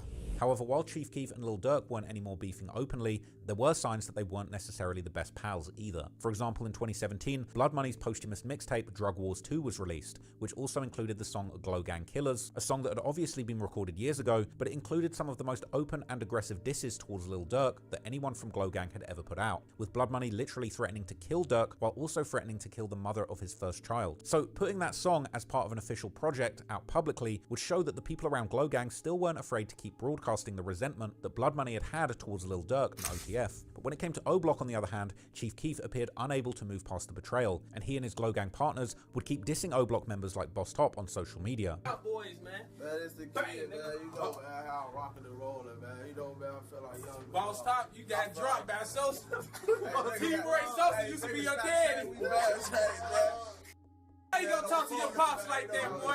A few years later in 2018, when King Von was released from jail after beating his infamous murder case, he would famously become heavily affiliated with Lil Durk's OTF imprint, and Von's presence would cause OTF to become closer with O-Block than ever before, with Durk taking numerous rappers from the set under his wing, Boss Top being one of them. Meanwhile, after Von's own rap career took off, he would still keep mentioning Chief Keef on social media, and just like before, it was often hard to tell if he was being genuine and actually trying to repair the relationship, or if he was simply just trolling. For example, in February 2019, Von would tweet tweet a picture of himself wiping his nose, together with O-Block member Monaduke, who was doing the same, and O-Block Louis, while tagging Chief Keef in the post. But the post was also accompanied by the song Kill Some by rapper I Am Sip, where Von has a feature verse, and it included a section where Von raps some peculiar lines about revoking someone's membership in O-Block. On another occasion in March 2020, Von would tweet a video of himself showing off his new O-Block chain, together with the caption "O-Block Bang Bang," a phrase made famous by Chief Keef, once again tagging Keef in the post. Something that once again could be taken as Von showing respect to Keef, or Von taunting Keef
about essentially being thrown out of his old gang and the murder of his cousin by the same set. Around the same time, Von and Dirk would release a song titled Evil Twins, where Von would include some telling lyrics, rapping how his friend thinks he killed his cousin, before adding, "Well, oh well," with many fans considering this line to be a reference to Chief Keef really thinking that Von had killed Blood Money. Von would also recap during one of his Instagram lives the reason why Boss Top and other O-Block members ended up robbing Keef, essentially accusing Keef of acting big-headed towards his old friends. Like say we call him, they gonna give it to him, right? So we say our homie booked his bond 25,000. We got 18,000. Ooh, we need 75 more hundred, right? So the said, he said, oh yeah, that's all y'all need. Ooh, I just spent that on shoes. Ooh. We, all right. Why you say it like that though? Now we call him again like a week later or something. Then what's up with that money, gang? Like, oh, you know, we trying to get folks out. Vaughn. Yeah, how much y'all need? We need 7,500. Ooh. That is a minute ago. So now I get that. Folks get that. What do you say? Yeah, 7,500. I just do that in the club and shit. Ooh. So more see folks, more take folks' chain off his neck. Folks, to go get the bomb money. Like my fan, I don't know what the clothes and all that other shit came from. Like, you know, that's just how people like what clout and try to make other people seem bogus and shit, whatever. What? But it's really over some real shit and be out like a real. These would seem like subtle and not so subtle jabs at Keef, but on other occasions Von would post what seemed to be very genuine shout-outs to Keef, which would make it seem like the two had actually put the past behind them and were now back to being cool. Surprisingly, King Von and Chief Keef would even be seen together at a studio session sometime in late 2018 or early 2019, a legendary session where they were also accompanied by other hip-hop heavyweights like YNW Melly, Kanye West, and Timbaland. Although Keef would look somewhat awkward around Von, it's not clear if Keef even knew that Von was going to be at that session.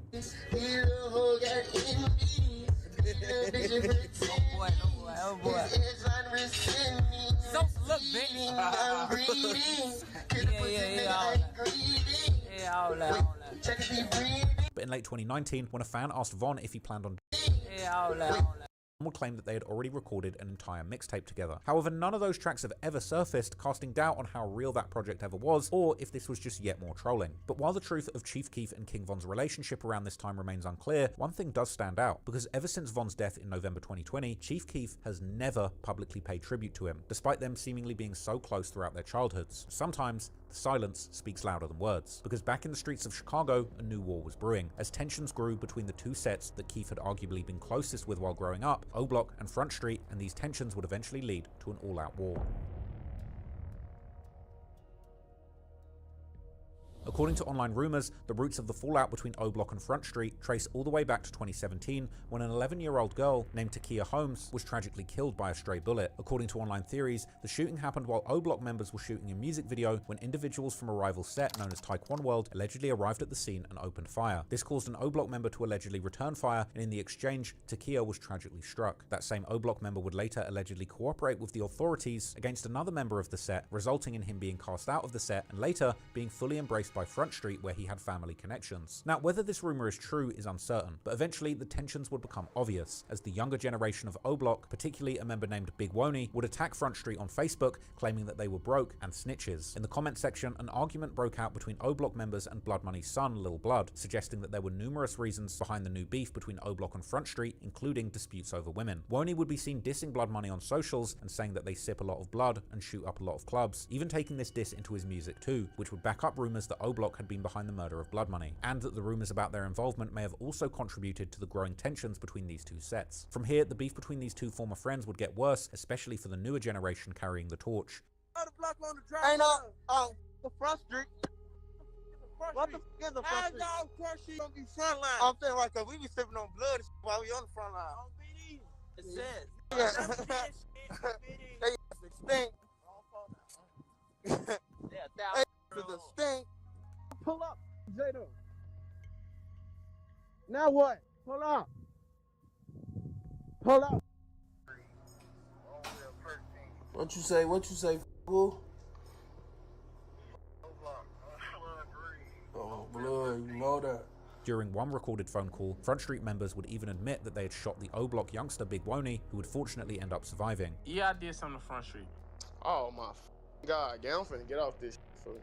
Wani, on Jado, you did something else since we've been in tour with y'all. Y'all been tour with us since I've been in jail, gang. You lying, gang. We got in tour with you and your fat ass got shot. You went to jail like 2 years later. Why you try to lie and say that ain't happened too? Kick him out. And there have also been some rumors that members from both camps were killed as part of the feud as early as the 2020s, but to this day, these murders aren't confirmed to be as part of the war. In the middle of this escalating beef, a song from Chief Keef would be leaked online, which many took as a diss aimed at O Block members like Boss Top and King Von. As Keef had mentioned someone who had gotten punched in the face by his cousin and choked by his cousin, these both being possible references to Boss Top and his fight with Blood Money over the stolen watch. Keef would also add how he hopes that someone dies out of town like their bro, which seemed to be an obvious reference to how King Von had lost his life in Atlanta. Interestingly, around the same time, Keef would also begin dating King Von's sister, Kayla B, who would end up arguing over these lyrics with fans who were claiming that Keef was dissing her brother, which Kayla would deny. But whether Chief Keef was dissing King Von or not, his decision to pursue Von's sister, despite likely having countless other options, would end up interestingly around the same time one who had gotten these. Why you try to lie and say that ain't happened too? Kick him out. And there have also been some rumors that members from both camps were killed as part of the feud as early as the 2020s, but to this day, these murders aren't confirmed to be as part of the war. In the middle of this escalating beef, a song from Chief Keef would be leaked online, which many took as a diss aimed at O Block members like Boss Top and King Von. As Keef had mentioned someone who had gotten punched in the face by his cousin and choked by his cousin, these both being possible references to Boss Top and his fight with Blood Money over the stolen watch. Keef would also add how he hopes that someone dies out of town like their bro, which seemed to be an obvious reference to how King Von had lost his life in Atlanta. Interestingly, around the same time, Keef would also begin dating King Von's sister, Kayla B, who would end up arguing over these lyrics with fans who were claiming that Keef was dissing her brother, which Kayla would deny. But whether Chief Keef was dissing King Von or not, his decision to pursue Von's sister, despite likely having countless other options, was viewed by many as a form of disrespect. Also in 2024, Keef would make his return to Chicago after being gone for a decade, as he would headline the final day of Lyrical Lemonade's Summer Smash Festival. There was a lot of talk leading up to the performance about whether Keef was going to return to his old stomping grounds at O Block, but while Keef was seemingly quickly in and out of the city while moving with military precision, his Glow Gang associate Tado would return to the neighborhood and even filmed a vlog on Front Street with word from the Trenches YouTube channel, making it clear where Glow Gang's loyalties were aligned. So where we at, man? We know the we at, man. We live at the building. Front Street, this our man. man. Lil Boss, GB Tato, RP the big boss, RP Blood, Sneak This Catch a Slug. We outside. We everybody never done peaceful. Case Hey, of listen. folks. Oh, Get your hold shut your up. up like this, folks, and put your in the suitcase. Yo, Fredo 715, I'm tweaking off. I'm bringing Fredo fifths of liquor and shit. We out here serving, getting money. I'm pulling up in cars. I was 13, putting up a. Now, it was clear, at least implicitly, that Chief Keef and his closest friends had chosen their side in the beef between these two sets, and it was a beef that would unfortunately keep escalating. And in the following year, in 2025, it would reach boiling point, allegedly leading to one of the most brazen attacks in recent years, which would leave two highly respected O-Block veterans dead in the street. On May the 10th, 2025, two beloved O-Block members, Mana Duke and Young'un, traveled to Chicago's north side to the Edgewater neighborhood to celebrate the birthday of a fellow O-Block veteran, Gleesh. The group spent the evening at the Pork Chop Barbecue restaurant and bar on the 6300 block of North Broadway, but as the night came to an end and Duke, Young barbecue to celebrate the birthday of a fellow O-Block veteran, Gleesh. The group spent the evening at the Pork Chop chain that seemed to be red from blood, as if snatched off the neck of a dead Mana Duke or Young'un. Meanwhile, well-known ops of O-Block like STL, EBT, Taekwon World, and Jaro City would immediately begin trolling them on social media, while O-Block members both old and young would make social media posts promising revenge, with the younger members announcing to the world that they were already busy sliding on their ops. But who they were hunting is still not clear, as there would be numerous different theories about the possible suspects and the sets they came from. Yet one of the strongest theories would point to O-Block's former friends from Front Street, as online sleuths would claim that the person in the picture holding the O-Block chain while wearing a ski mask was a Front Street member called Boowop, who had been dissing O-Block and their dead members for years at that point. O-Block members were quick to respond to the image by saying that the chain wasn't even Young'un's or Duke's, but that hadn't stopped online sleuths from finding evidence allegedly connecting Front Street to these murders. Eventually, they would begin pointing their fingers towards specific Front Street affiliates, one of these being a member called DeVise, who had seemingly hinted at his involvement numerous times. The most incriminating example being a song that he would post on Instagram where he rapped how one body isn't enough for him and that he needs to catch a few, before adding how the number of his victims was supposed to be 3, but he left with only 2, which seems to be like a clear reference to the fact that the third victim in the Duke and Young'un shooting would actually end up surviving. These lyrics would also be repeated by Boowop in the comments of the post, implying that they clearly had a special meaning behind them. Interestingly, DVs would end up deleting the post later, apparently not enjoying all the attention that it was getting from places like Reddit. In another song posted on Instagram, DVs would also rap how O, aka O-Block, knows that he lays real belt, aka kills their members, and how someone got killed right as he stepped out the door, which seems to match with how the hit actually went down, as Duke and Young'un were seemingly attacked as soon as they exited the restaurant. A girl associated with a rival gang would also add to the rumors by posting on Instagram how Front Street were leading O-Block 3-0, with 2 of these bodies presumably referring to Duke and Young'un, while adding that it would be 4-0, but fat guys didn't die that easily, an apparent reference to Big Woney, who had allegedly gotten shot by Front Street in the past. In the aftermath, O-Block members took to social media, angry at people trying to play both sides, and suggesting that plenty of people still had relationships with both O-Block and Front Street, given how closely the two sets had been linked in the past. One member would directly diss Front Street, aka Blood Gang, before also claiming that anybody who was still clicking up with them was an enemy and that he wasn't about to do any talking. About a month after the double murder, YouTuber On a Couch TV released a hood vlog featuring members of Front Street. During the video, he asked about the ongoing tensions with O-Block, but the response was noticeably awkward, with the Front Street member not wanting to speak on the situation. I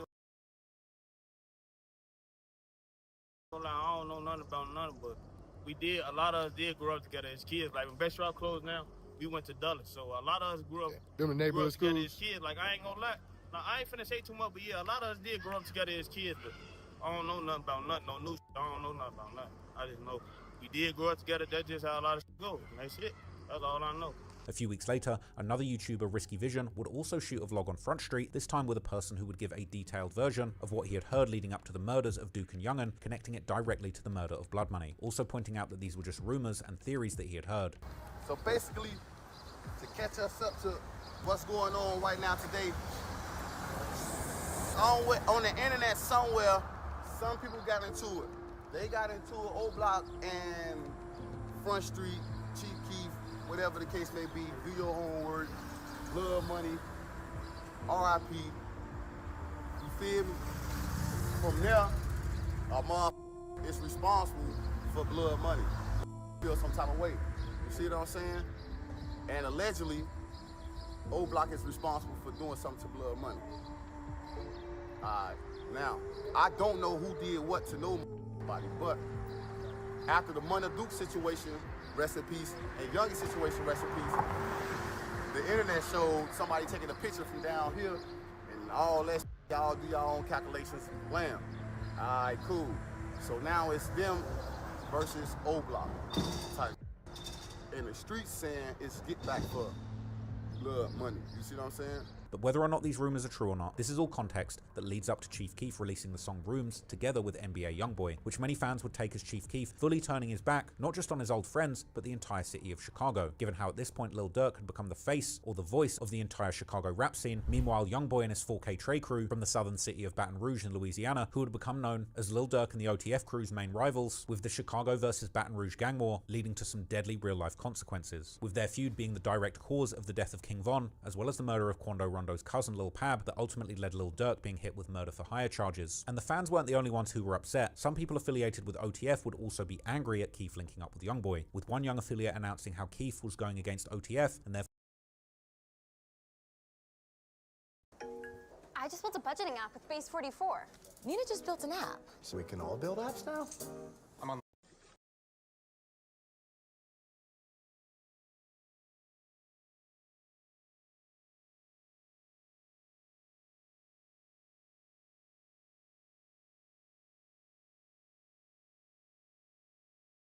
Today, Jeffrey Epstein is famous all around the world for his horrible crimes against women and girls. But did you know there have been dozens of suspicious deaths connected to Epstein, both while he was alive and since his death? Some of these seem like perfect accidents, people getting sudden illnesses and dropping dead, plunging from tall buildings, or often in prison, but others were so suspicious that it's impossible not to think these were straight-up murders carried out to protect Epstein and silence anyone who even thought about exposing him. In this video, I'm going to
My work is easy because I use ClickUp. Here's how I keep track of all my tasks. I start by brain dumping everything I need to get done. Yeah, baby. 영주입니다. 윈입니다. 카이 세나트 못지 않나요? 해투와 매튜 실사. 해투에서 좀 짤로 쓰고 싶네요. 마음에 드는데. Learning some Korean words and some Korean stuff. So, 감사합니다. Love y'all boys, man. Hit the subscribe button. Let's get straight into the video. Whoa.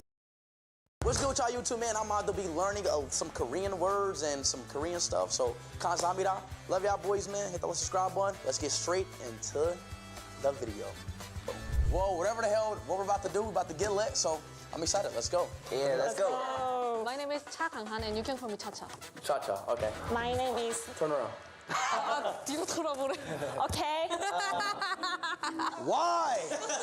Why do you have that on? Every Korean love Messi. No, that's not true. I'm a messy person. You a messy person? Yeah. For real. This is sad, bro. This is sad. What about you? Ronaldo. Thank you. Come on. Suey. Messi. You a Messi fan too? No. Oh, hell no. What, bro? Like, what is this? Anyways, what's your name? My name is Myungjin. You can call me MJ. Myungjin? Myungjin. Myungjin. Yes. Myungjin. I'm Woody, Goldchild. Woody Goldchild? Woody, Goldchild. Woody Goldchild. Yes, sir. Well, my name is Jim, and you just call me Jonathan. Jonathan. Jonathan, okay. And what's your What's your real name? My name's D. D. Yeah, D. D. D's nuts. Nah, my name is Speed. Is this your nickname or really? Oh, Speed is my real name. My last name, cause I told you I originated from Portugal, so my last name is Ronaldo. And I'm not even trolling. Do you know about Korean food? Oh yeah, barbecue and ramen. We have a spice ramen. You want to try best one? Yeah, just one. Yeah, let's go. 이건 한국에서 제일 유명한 매운 라면입니다. 불닭볶음면. 나는 이거 먹으면 귀가 아파. What the fuck does that mean? Nah, bro. Nah, this dude got a weird body. How does your ears hurt when you eat spicy ramen? Oh. Be careful, please.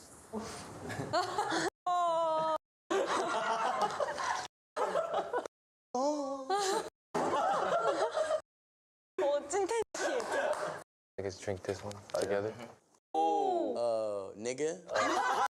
Oh, she look older than me? No, she doesn't. Oh. And you are a teenager, right? No.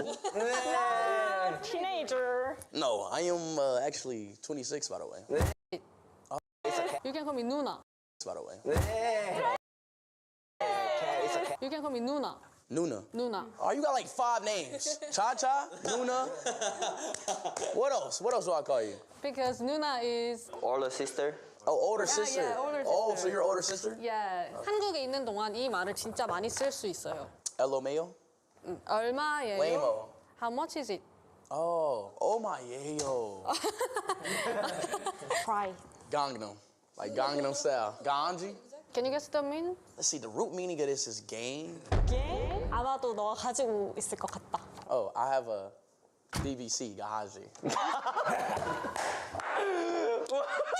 Yeah, you didn't understand it. Why she trying to act like she don't understand? No. She did not understand the joke. She's laughing like she understood the joke. I She's read thinking. it about American slangs before, so I know it. All right, then. What is a BBC? Oh, she said she does know, bro. Oh my god. 너 왜 알아? It's mean dog. Dog? Yes. Doggy. Like dog? Yeah. 강아지한테 물린 거 봤어요. Oh shit! Yeah, I did right here. Oh really? 상처 났어. 피 났어요? Penis? She said penis? No! 피 났냐? Oh, did you bleed? Yeah, I bled. It's simple. Because too simply. Yeppy yo-yo. Yappy, yo. Example is me. Mean. It's a cat. Yes, it's mean. Okay. Yeppy yo-yo. What does that mean? Prefer pretty is me. Oh, she's calling. Okay? Yeah, I think it's cat. Yeah, it's this word in English called a cat. Okay. It's Before you dig, drill, or build, what's really beneath the surface? Hidden cables, Yeah. But we do need a light though. Just put the light on me. Yeah, that's fine. Bro, use Madrid, bro. I don't need Madrid. Wallet, damn. You think I need Madrid to beat Marlon? All right, bet. Send him on. You ready or what? Yeah, let's do it. Start match. Come on, baby. Come on. All right. Mendy. Good. And Bellingham. Good belly. Go belly. Yep. Come back in. Easy. Take him out. Good. Come back in. Snatch. Ah, that was too much. Run! And pressing from the front. Given away. What? Barcelona. Stay. Whiskey fucking biscuits. Ah!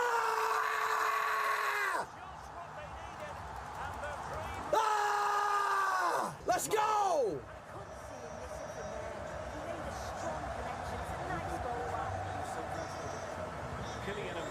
Is that better, Chet? Yes or no?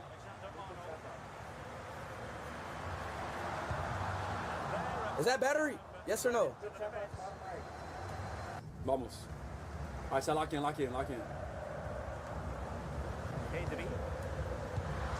all defense. He's off. You got that. Stay solid.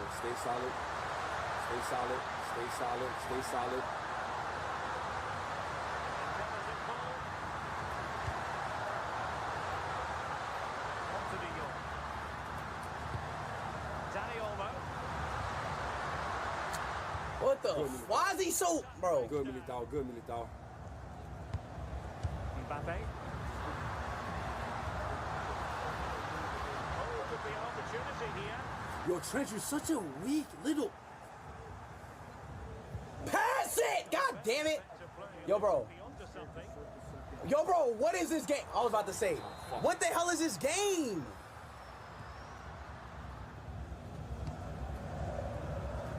Pressure is on.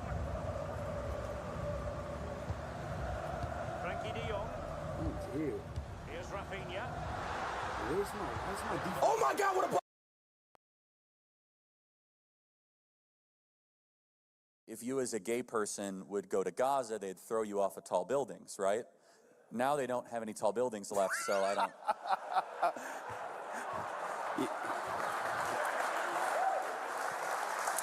When you mess with the bull, you get the horns. Is that too soon? I'm sorry. Maybe you should... My information is that there's been no pressure from any country, the United States or any other country. And the invitation to the G7 does not mean that you are being snubbed if you are not invited or you are being ignored. And there are so many countries around the world that don't get invited to the G7. And we are not a member, and remember, South Africa is not a member. And when we do go, we are invited and we take a message there. We haven't attended every G7. So if we don't go to this one, it should never be a surprise to anyone.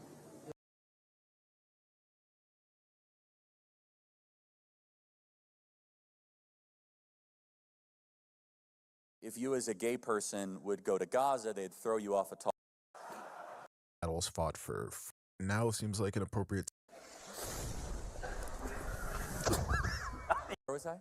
Alright, now seems like an appropriate time to make this video, considering the release of Dune Part 3 trailer. It seems like for years, modern American wars have been covered in a moral language, that being battles fought for freedom or justice or civilization, quote unquote. However, in recent years, there's been a subset of American Christian culture that has taken this a bit further by transforming war from a tragic necessity into some form of sacred mission. Are you looking forward to Armageddon? I definitely am. So you're looking forward to Armageddon?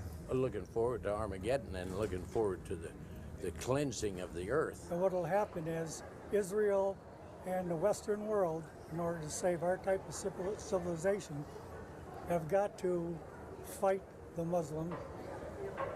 And if we don't take out Iran one way or another, if we move out of Iraq, the Muslims are going to take over and they're going to follow us here.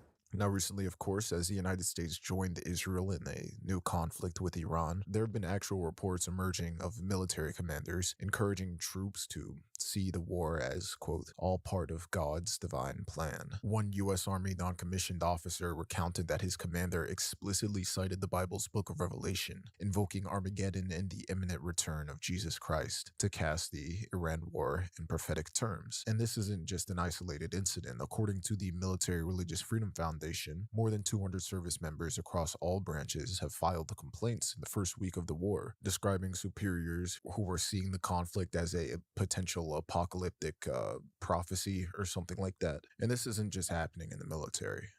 It'll all play out in God's perfect timing. But I can say this. When we see this kind of activity in that part of the world, it reminds me of the words of Jesus, who said, when you see these things begin to happen, look up, because your redemption is drawing near. As far as I can see, the next event on the prophetic calendar will be the rapture of the church. But what we should be doing right now is pray for this whole campaign to come to a successful end. Pray for our military. Pray that God gives wisdom to our president and his cabinet. Now, this is all a process that has been growing and has been active in the United States for a long time. We've talked about American Christian nationalist rhetoric. We didn't really get into how they sacralize modern conflict. However, all this has been very apparent in this explicit framing of this holy war, especially in today's political and military culture. The United States has had a long history of wrapping its wars in moral and religious narratives, as American political leaders and institutions frequently portray American military violence as a force of higher virtues, that being redemption, rescue, order, or freedom. During World War II and the Cold War, we began to see United States interventions explicitly take on religious undertones. In 1954, amidst the Cold War against, quote, godless communism, the phrase "under God" was inserted into the Pledge of Allegiance, and Congress adopted "In God We Trust" as the national motto in 1956, which were symbolic moves to distinguish the United States from atheistic Soviet communism. President Ronald Reagan sharpened this language in 1983 when he denounced the Soviet Union as a, quote, evil empire, casting this whole geopolitical struggle as a battle of good versus evil, and even aligning American aims with God's purposes. Association of Evangelicals community from coast to coast in our great land deeply appreciates and values his love for the truth of the Bible and his commitment to its great moral values. Ladies and gentlemen, the President of the United States. I would rather see my little girls die now, still believing in God, than have them grow up under communism and one day die no longer believing in God. I urge you to beware the temptation of pride, the temptation of blithely declaring yourselves above it all and label both sides equally at fault, to ignore the facts of history and the aggressive impulses of an evil empire, to simply call the arms race a giant misunderstanding, and thereby remove yourself from the struggle between right and wrong and good and evil. This game, you're not. Even in the Vietnam War, American officials spoke of defending the, quote, free world from godless communism. President Lyndon B. Johnson invoked duty and providence in justifying escalation. Prominent evangelist Billy Graham was also an ardent supporter of U.S. intervention in Vietnam, repeatedly describing communism as fundamentally opposed to Christianity and freedom, and even encouraging American leaders to stay the course. Only a couple of years ago, these young men would have been embarrassed to tell what patriotism meant to them, how much they loved their homes, their God, their country. Now they daily risk their lives for their beliefs.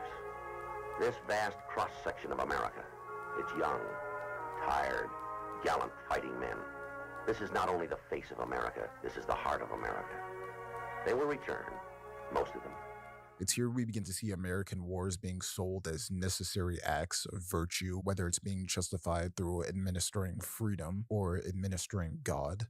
And we see even more of this after the September 11th, 2001 attacks, as President George W. Bush spoke of a global fight for freedom against, quote, an axis of evil. And although Bush did not say America was at war with Islam, some U.S. military and political figures cast the war on terror in, frankly, spiritual terms. Lieutenant General William Jerry Boykin, a Defense Department official, publicly described the post-9/11 conflict as a confrontation between Judeo-Christian civilization and Satan.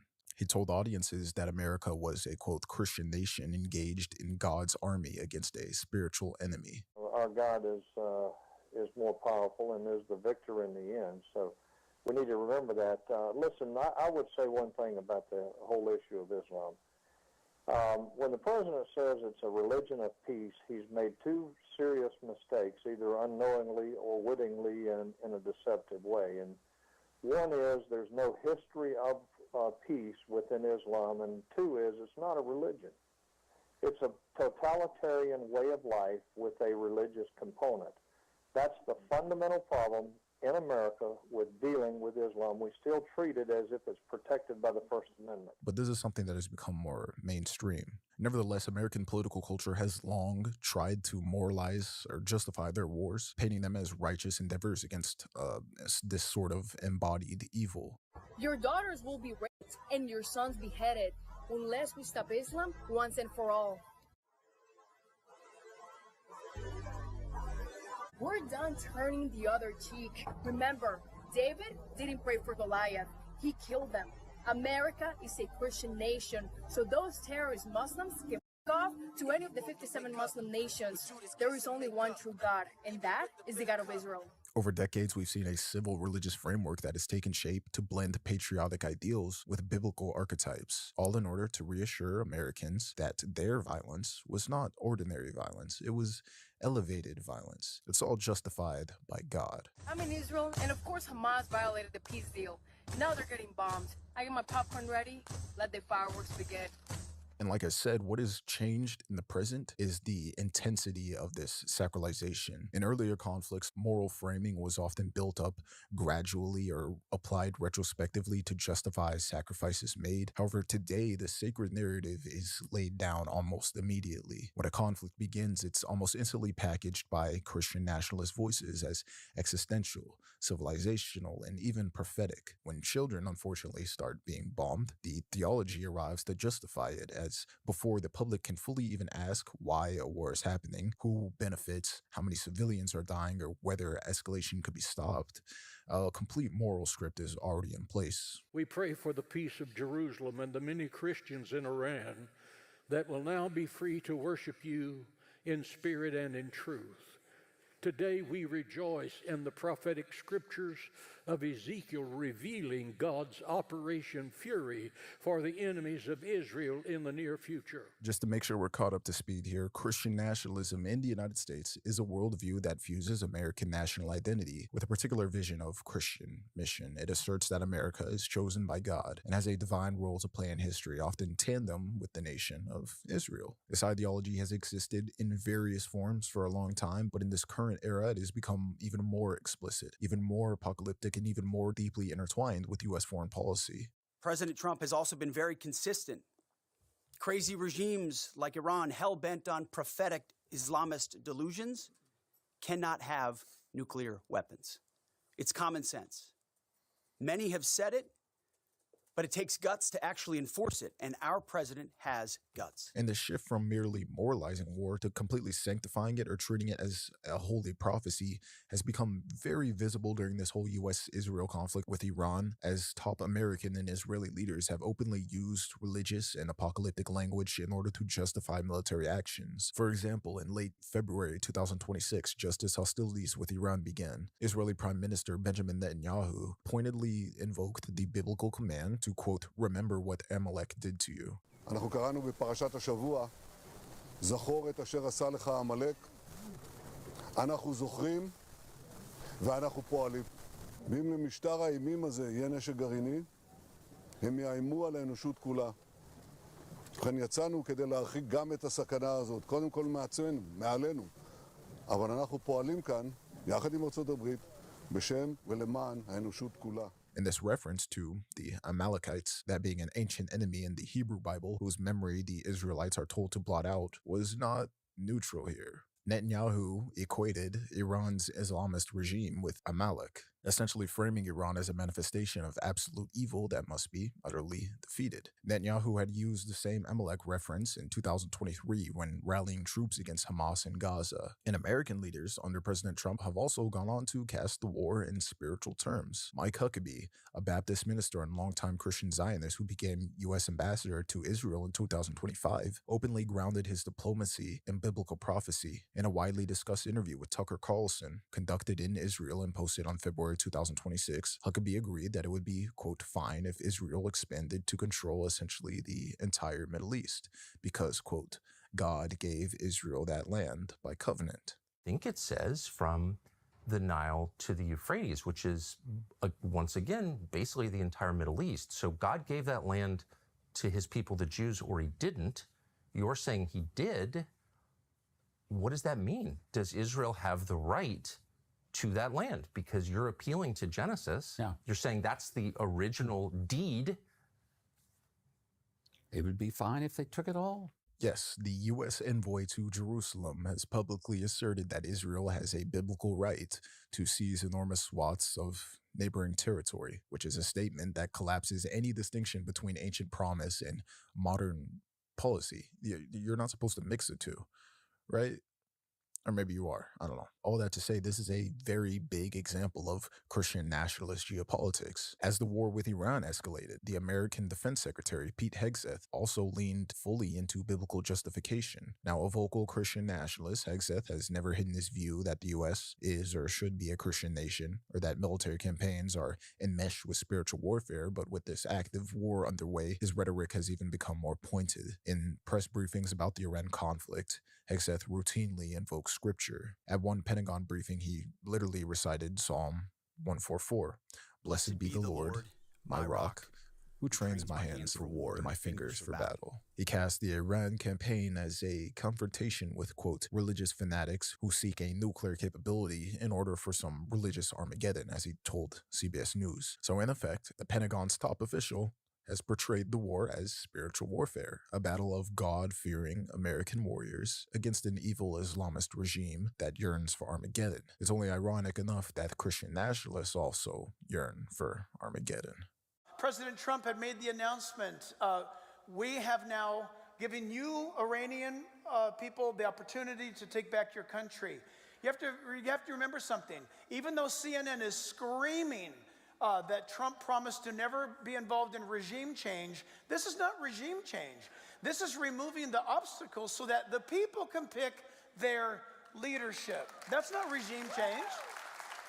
Rhetoric like this effectively sacralizes military service and warfare. It echoes the promises once made by medieval popes to crusaders, as well as the more recent comments by the head of the Russian Orthodox Church justifying Russia's war. This is the exact kind of scenario foreseen by those warning against Christian nationalist extremism in government. We've also seen prominent religious allies of the Trump administration likewise use the biblical good versus evil framing to celebrate this war. Evangelist Franklin Graham, son of Billy Graham, cheered the initial U.S.-Israel strikes on Iran. Early on the morning after the bombing began, Franklin Graham posted on social media that he, quote, supported the mission and prayed the war would help the Iranian people, quote, be set free from the bondage of Islam. This is the same guy that had been invited by Pete Hegseth to preach at a Christmas worship service inside the Pentagon just 2 months prior, in December 2025, where he delivered a message about God not only being a God of love, but also a God of war? I don't know. You know, God is a God of love, and we know that God so loved the world that he gave his only begotten Son, that whosoever believeth in him should perish, but should have everlasting life. We know that God loves. But did you know that God also hates? Do you know that God also is a God of war? He read from the Old Testament story of King Saul and Amalek, that being the very passage that calls for the total annihilation of Israel's enemies. I will punish Amalek for what he did to Israel and how he ambushed him on the way when they came up from Egypt. Now go and attack Amalek and utterly destroy them, and don't spare them, but killed them both man, woman, infant, nursing child, ox, sheep, camel, and donkey. Former Arkansas Governor Mike Huckabee, now ambassador to Israel, also routinely describes Israel in covenant terms as a special place because God made it special, citing Genesis 12:3 that those who bless Israel will be blessed and those who curse Israel will be cursed. This is the land. Genesis 12:3. He says, I will bless those who bless you, curse those who curse you. In Genesis 17, he looks out at the world, he says, look, and this is where I'm giving you the land. I think and it's since that time, there have been people living in this land, connected to that moment of history. Now, what we're witnessing here is a convergence of foreign policy, military strategy, and religious prophecy that are being fused into this one seamless narrative. That being that wars are justified and even welcomed as fulfillments of scripture. Death is okay. And the conflict of Iran has become the prime example of this. Within hours of the first strikes, influential pastors were preaching that this war was, quote, part of a divine plan, and that this was... This year, we have joined hundreds of Zoom classes. Sure, man, come on now. Nah, man, y'all ain't free to trick me to go against Diddy, because he was whooping this bitch. And matter of fact, the bitch ain't come out and said it. Okay, On our goddamn thing in the kitchen, and ain't brought nothing in the... Question number 8, which should be in the chat, but you might not be able to see. What's your opinion of the Trisolarans? Did anyone else want to comment on that? I got the people on my side. Yeah, ain't nobody fucking with me. Go run down the list. Run down the list, nigga. I got the biggest numbers on 85 South show, nigga. I got some of the largest numbers on the 20 Marco show. Ain't none of you niggas fucking with me. Little bitty We have a Zoom bomber. Oh, what? That was pretty cool. Oh, and he didn't stay on, so he got off. I like that. things happen, you know? We all just met Charleston White. Wild. Okay, well, thank you for joining us and coming on, and we'll have to talk some more. Great. Okay, is there anybody we missed? I don't think Lisa, Charleston, come on. Networking is not about hiding. You can see if possible. Good morning. Wrong with you niggas. I bet you ain't got up and then ate no breakfast. Don't nobody love you niggas enough to wake up and cook you no mother. Welcome to the physics basement. Don't look out there. Don't look out there. Just stay down here. Stay down here and learn physics. That's what we should do. Ignore it. Like for the next whatever many minutes, let's just be chill. Let's talk about a physics problem. So, you have some charge Q, a distance d, above some infinite grounded conducting plane. Grounded means the potential across the plane is 0. But what is the potential above the plane? Like, there's a charge there.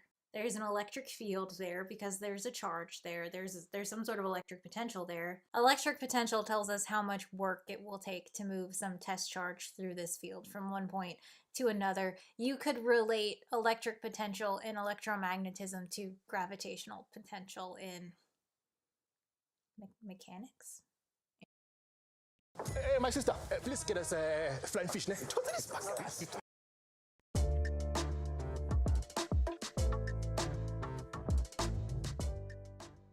Welcome to the physics basement. Don't look out there. Don't look out there. Just stay down here. Stay down here and learn physics. There's some sort of electric potential there. Electric potential tells us how much work it will take to move some test charge through this field from one point to another. You could relate electric potential in electromagnetism to gravitational potential in mechanics and gravity.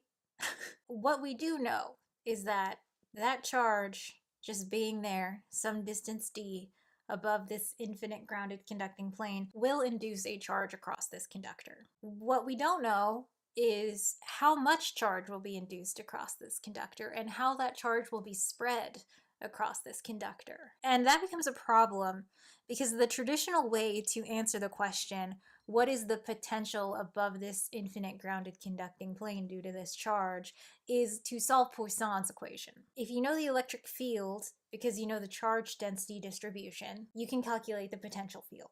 If you know the potential field, you can work backwards and get the charge distribution. You can reveal Poisson's equations in electrostatics by starting with